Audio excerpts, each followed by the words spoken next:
안녕하세요. MBC 뉴스투데이입니다. 제19호 태풍 쏠릭이 한반도를 관통할 것으로 예상되는 가운데 농가 피해를 줄이기 위한 대책이 추진됩니다. 농식품부는 태풍으로 피해가 발생한 농가들을 대상으로 저금리에 재해대책 경영 자금을 지원하고 피해가 심각한 농가의 경우 생계비와 학자금 지원, 영농자금 상환 연기를 추진한다고 밝혔습니다. 농식품부는 또 농작물 재해보험 가입 농가에서 피해가 발생하면 신속하게 손해평가를 실시해 수확기 이전에 추정보험금 50%를 먼저 지급할 계획입니다. 한 달 가까이 이어진 폭염의 영향으로 농산물 가격이 상승한 것으로 조사됐습니다. 한국은행이 발표한 생산자 물가지수에 따르면 지난달 지수가 104.83으로 2014년 9월 이후 가장 높았으며 한 달 사이 시금치가 130%, 배추가 90% 넘게 가격이 올라 농산물 가격도 전달 대비 7.9% 뛰었습니다. 특히 여름철 수요가 많은 닭과 수박 가격도 각각 14.3%, 13.2%씩 올라 전체적인 지수 상승을 이끈 것으로 분석됐습니다. 여수광양항만공사가 출범한 지 7년째가 됐습니다. 광양항은 종합복합물류항만으로 거듭나고 있지만 물동량을 꾸준히 증가시킬 수 있는 신성장 사업 육성이 현안입니다. 박민주 기자가 취재했습니다. 여수광양항만공사가 출범한 건 지난 2011년 8월. 창립 7년째, 광양항은 컨테이너 중심 항만에서 철강 석유와 자동차 복합물류 항만으로 변화를 맞고 있습니다. 지난해 광양항의 총 물동량은 2억 9,400만 톤으로 부산항에 이어 국내 2위, 수출입 물동량 기준으로는 국내 1위 항만을 기록했습니다. 출범 당시 1조 812억 원에 이르던 부채도 올해 3,690억 원으로 줄어들 전망입니다. 종합항만인 만큼 어느 한쪽에 편중되지 않고 저희가 이제 포트폴리오를 잘해서 종합항만으로 이게 광양항을 활성화시키는 그런 데 중점을 두는 그런 항만으로 발전할 계획으로 있습니다. 하지만 물동량 증가와 부채 감소라는 성과에도 불구하고 컨테이너 물동량은 여전한 과제입니다. 컨테이너 물동량을 기준으로 보면 광양항은 부산, 인천항에 이어 국내 3위 항만에 머물고 있습니다. 때문에 미래 신성장 사업의 추진과 창출이 새로운 과제로 떠오르고 있습니다. 동부가 환적 중심 기지로서의 역할과 차질 없는 광양항 해양 클러스터 개발이 요구되고 있습니다. 컨테이너도 약간 이제 정체 상황이 있으니까 컨테이너도 저희가 활성화시키는데 중점을 둬야 될 거고요. 그리고 이제 지금 석유화학 쪽에는 이제 저희가 항로 쪽에서 약간 최선체화가 발생되고 있는데 그 최선체화 그쪽도 완화를 좀 시켜야 될 거고요. 문재인 정부 공약 가운데 하나였던 광양항 활성화와 관련해서도 가시적인 방안이 나오지 않고 있다는 점도 고민입니다. 광양항을 세계 복합물류 항만, 국내 최대 해양산업 클러스터, 글로벌 자동차 환적 중심 기지로 육성하겠다는 목표가 청사진에 머물지 않는 추진력이 앞으로 관건입니다. MBC 뉴스 박민주입니다. 최근 여수 산단에서 안전사고가 잇따르자 여수시가 산단 공장장 회의를 소집하기로 했습니다. 여수시는 내일 산단 34개사 공장장과 고용노동지청, 소방서 관계자 등이 참석한 가운데 회의를 열고 사고 예방 대책 등을 논의할 계획입니다. 여수시를 비롯한 주요 기관들은 산단 안전 점검 등을 진행하고 있지만 폭발과 가스 누출 등의 사고가 매년 반복돼 형식적이라는 비판이 거세지고 있습니다. 급여나 수당을 부당하게 지급한 기관들이 도교육청 감사에서 적발됐습니다. 전남도 교육청은 최근 실시한 감사를 통해 도내 일부 교육지원청구와 학교에서 출장비와 연가 보상비, 시간의 수당 등을 규정에 맞지 않게 지급한 것을 확인하고 회수 조치와 함께 관계자들을 주의 처분했습니다. 도교육청은 또 잘못된 업무 처리로 기간제 교사들에게 급여를 덜 지급한 사례도 있었다며 감사에서 적발된 문제를 시정하기 위해 관리 감독을 강화하겠다고 밝혔습니다.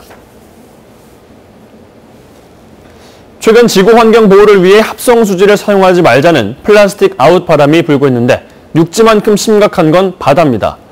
매년 전남에서만 수천 톤이 수거되는데 쓰레기를 줄이기 위해 정부가 추진하던 친환경 어구 사업은 중지된 상태입니다. 왜 그런지 조희원 기자가 오늘과 내일 이틀에 걸쳐 집중 보도합니다. 최근 5년 동안 전남 지역에서 수거된 해양 쓰레기는 전국에서 가장 많은 8만 8천여 톤. 폐어구와 오래된 부표 등 바다에서 발생한 쓰레기가 30%에 이르는데 해양수산부는 국내 어선들이 사용하는 어구의 3분의 1가량이 매년 유실되는 것으로 추정하고 있습니다. 이에 따라 폐허구에 걸려 물고기들이 죽는 이른바 유령어업으로 인한 피해도 점점 심각해지고 있습니다. 정부는 지난 2004년부터 폐허구로 인한 피해를 줄이기 위해 친환경 생분해성 어구를 개발하는 사업을 추진했습니다.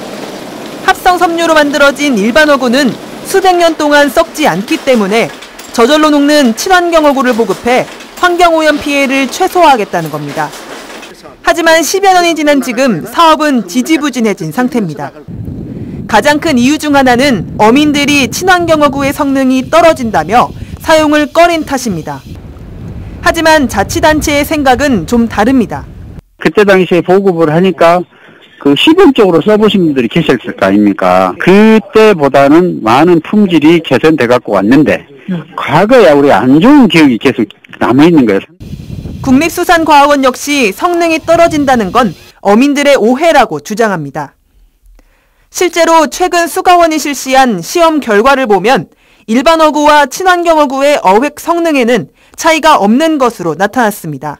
물성이 다르기 때문에 사용하시는데 조금의 불편함이나 이런 게 있으시다면 어획 성능이 떨어진다거나 좀 불편하다고 느끼시는 것 같습니다. 하지만 연구 결과에도 불구하고 친환경 어구에 대한 어민들의 부정적인 인식은 여전해 전남 지역의 친환경 어구 보급률은 수년째 한 자릿수에 머무르고 있습니다. MBC 뉴스 조희원입니다. 인적이 드물어설까요? 영암 대불 국가산업단지가 요즘 몰래 버린 각종 쓰레기와 폐자재로 몸살을 앓고 있습니다. 관리당국은 치우다 못해 감시 카메라까지 설치했습니다. 문현철 기자가 보도합니다. 영암 대불산단의 한 도로. 운전자가 1톤 화물차에서 각종 쓰레기와 폐자재를 인도 위에 버리고 있습니다. 차적초회 등 추적 끝에 잡힌 사람은 대불산단의 한 기업 직원이었습니다. 한여름 열기가 일찍 달아오기 시작한 오전 대불산단. 한적한 길가나 공한지면 어김없이 각종 쓰레기들이 버려져 있습니다. 생활 쓰레기는 물론이고 폐가전제품, 폐가구에 이르기까지 종류도 다양합니다. 일주일이면 이렇게 버려지는 쓰레기가 50더들의 봉투 150개가 넘습니다. 지나가면서 우리 막 청소하고 돌아서면 이렇게 땡기고 가요. 그런 것도 너무나 불편하대요, 솔직히. 취약지를 중심으로 감시용 카메라까지 설치했지만 쓰레기 무단 투기는 좀처럼 사라지지 않고 있습니다. 지난 7월부터 감시 카메라 5대를 설치하여 쓰레기 불법 투기 집중 단속을 실시하고 있으며 적발 시 100만 원 이하 과태료 부과 등 강력한 행정 조치를 하고 있습니다. 치워도 끝이 없는 쓰레기와의 전쟁. 전남 서남권 대표 산업단지인 대불산단이 쓰레기 무단 투기로 몸살을 앓고 있습니다. MBC 뉴스 문현철입니다. 광주 금남로에 오피스텔을 분양 중인 건설사가 광주 최초로 지하철역과 오피스텔을 직통으로 연결한다고 광고하고 있습니다. 광주도시철도공사가 서명했다는 확약서도 광고에 포함이 됐는데 확약서를 살펴봤더니 권한도 없는 지하철 역장이 서명을 했습니다. 어떻게 된 일인지 광주시가 감사에 들어갔습니다. 김인정 기자의 보도입니다. 인터넷에서 쉽게 찾을 수 있는 광주의 한 오피스텔 분양 광고입니다. 광주 최초로 지하철역과 오피스텔을 연결하는 직통 설계를 반영한다고 홍보합니다. 금남로 사가역 지하 만남의 광장과 오피스텔 지하를 잇는다는 내용을 담은 광주도시철도공사의 업무 확약서도 보여줍니다. 그런데 이 업무 확약서가 이상합니다. 권한이 있는 도시철도공사 사장이 아닌 하위 간부에 불과한 금남로 사가 역장의 서명만 있습니다. 정상적인 결제 라인을 거치지 않은 겁니다. 이쪽으로 들어갔고요? 지하철과 건물의 연결 통로를 만들려면 광주시와 구의 허가를 받아야 하지만 이런 절차도 전혀 밟지 않은 채 쓰여졌습니다. 효력이 전혀 없는 서류가 공문서처럼 광고에 활용된 겁니다. 구청에서 연결 통로가 승인을 받고 난 다음에 저희가 그걸 근거로 해서 협약서를 체결하고 어디에서 유지 관리를 할 것인가 이런 세세한 것들을 그 협약서에 담아서 하는 것이 맞다고 생각합니다. 당시 금남로 사가 역장 한모 씨는 확약서에 서명한 건 실수였다고 말합니다. 오피스텔과 지하철역이 연결되면 철도 이용객이 느는 효과가 기대돼 건설사 대표가 만들어온 확약서에 윗선 보고도 제대로 거치지 않고 서명했다는 겁니다. 너무 좀 미숙했고 늘 경험에서 해소가 도움이 된다는 생각을 너무 깊이 가진 것 같더라고요. 그래서 이거에 대해서는 제가 뭐 어떤 할 말이 없습니다. 또 이 확약서가 광고용으로 활용됐다는 사실도 1년 동안 전혀 몰랐다고 해명했습니다. 광주도시철도공사는 광주시가 최근 이 사안에 대해 감사를 시작한 뒤에야 관련 광고 행위를 멈추고 법적 책임을 지라고 건설사에 공문을 보냈습니다. 광주시 감사위원회도 해당 역장의 단독 확약서 서명은 문제가 있다고 보고 이 과정에서 금품 등 대가성이 있었는지 진상조사에 착수했습니다. MBC 뉴스 김민정입니다. 민중당이 각 지역별 당직자 선출을 위한 권리당원 투표에 들어갔습니다. 민중당은 상임대표와 중앙위원, 부당위원장 등 주요 당직자를 선출하기 위해 제1차 전국 동시 당직 선거를 진행하고 있다며 오는 25일 개표를 통해 선출 작업을 마무리할 계획입니다. 한편 전남도당 위원장에 출마한 이성수 후보는 기자회견에서 당원들의 지혜와 힘을 통해 대안정당으로 자리 잡겠다며 지지를 호소했습니다.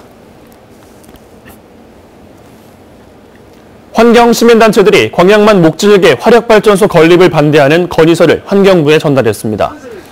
광양만 목질개 화력발전소 반대 범시민대책위원회는 어제 환경부를 방문해 광양 황금산단 내에 목재 펠릿을 이용한 220메가와트급 바이오매스 발전소 건립을 반대하는 건의서를 전달했습니다.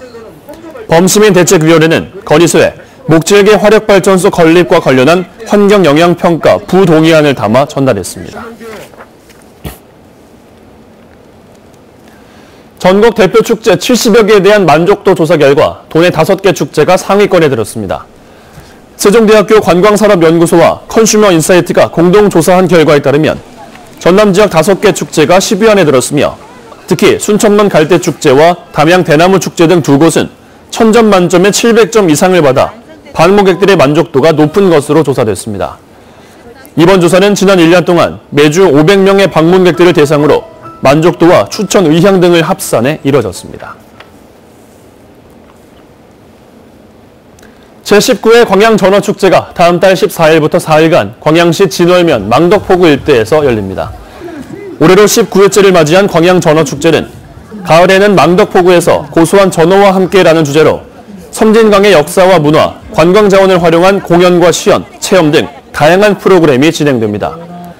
또 부대 행사로 섬진강 데크길 위에서 진행되는 망덕포구 시민 건강 걷기 행사와 어린이들을 위한 에어바운스 운영, 맨손 전어 잡기 체험 등 가족 단위 체험 프로그램이 마련됐습니다.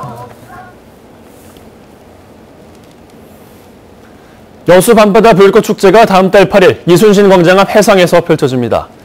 이번 축제에서는 밤 9시부터 30분 동안 음악과 레이저 조명 등이 어우러진 화려한 불꽃쇼가 선보이며 이에 앞서 저녁 8시부터는 음악 공연을 포함한 사전 행사가 진행됩니다. 한편 행사 당일 오후 5시부터 축제장 주변에 차량 통행이 제한돼 관람객들은 인근 임시주차장에서 셔틀버스를 이용해야 합니다. 광양시는 오는 29일부터 다음 달 10일까지 주민들을 대상으로 사회 통계조사를 실시합니다. 전라남도와 공동으로 추진되는 이번 조사는 관내 천여 가구를 대상으로 조사원이 직접 가정을 방문해 가족, 소득, 소비, 보건, 의료 등 13개 부문 60개 항목에 걸쳐 실시됩니다. 조사 결과는 오는 12월 말 공포될 예정이며 지역개발과 복지정책 등 각종 시책 입안과 연구 기초 자료로 활용됩니다.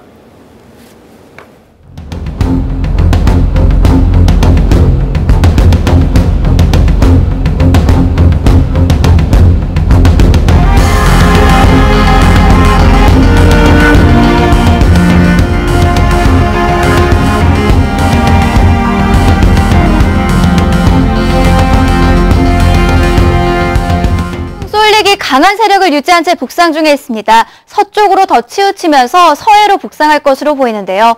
내일 새벽에는 제주 서쪽을 지나서 내일 늦은 밤에는 충남 서해안 지방에 상륙하겠습니다. 이후로는 수도권을 지나서 동해 북부로 빠져나갈 전망입니다. 태풍특보도 단계적으로 확대되겠습니다. 오늘 오후부터 밤 사이에는 남부지방, 내일 오전부터 오후 사이에는 서울과 중부지방 또 경북지방까지 내려질 전망입니다. 날씨였습니다.